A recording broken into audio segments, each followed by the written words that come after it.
ஒரு புருஷன் பொண்டாட்டி கல்யாணம் ஆயிடுச்சான். கல்யாணம் ஆகிறப்போ ஒரு 2-3 வருடங்கள் கழித்து இந்த மனைவி ரொம்ப புலம்புனாங்களாம். எங்க வீட்டில் இருக்கிறப்ப நம்ம சுதந்திரமா இருந்தேன், ரொம்ப ஜாலியா இருந்தேன். இங்க வந்துட்ட பிறகு எனக்கு சுதந்திரமே இல்ல. எத்தனை பேர் புலம்புறீங்க அப்படி? எங்க வீட்டில் இருக்கிறப்போ 8 மணிக்கு தான் எழுந்துப்பேன், தட்டுல சாப்பாடு வரும், சாப்பிட்ட தட்டை கூட நான் என்ன பண்ண மாட்டேன், கழுவ மாட்டேன். ஆனா இங்க வந்து எல்லா எச்ச தட்டையும் நான் தான் கழுவ வேண்டியதா இருக்குது. எல்லாருக்கும் நாங்களா அது போல ஒரு அம்மா புலம்புனாங்க, எனக்கு சுதந்திரமே இல்ல.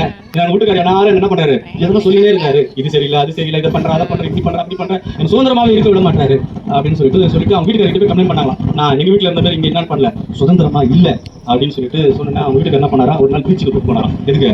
சுதந்திரமா இருக்கிறதுக்கு. பீச்சுக்கு கூட்டு போனோம்னா அங்க நிறைய பேர் காத்தாடி விட்டு இருந்தாங்க. என்ன பண்ணாங்களாம், காத்தாடி விட்டுட்டு இருந்தாங்க. காத்தாடி விடுறத பார்த்துட்டு அதை பார்த்து காமிச்சிட்டே இருந்தாராம். அப்போ ஒரு காத்தாடி நூல் அறந்து போயிடுச்சான். நூல் அறந்தா என்ன ஆகும், காத்தாடி கட்டுப்பாட்டுல இருக்காது, காட்டும் திசையில போயிடும். அப்படியே போய் போய் போய் போய் ஒரு முள் வேலியில சிக்கி அந்த காத்தாடி கிழிஞ்சிச்சு. வீட்டுக்கார சொன்னாரா, சுதந்திரம் வேணும்னு கேட்டியே, சுதந்திரம்னா இப்படிதான்,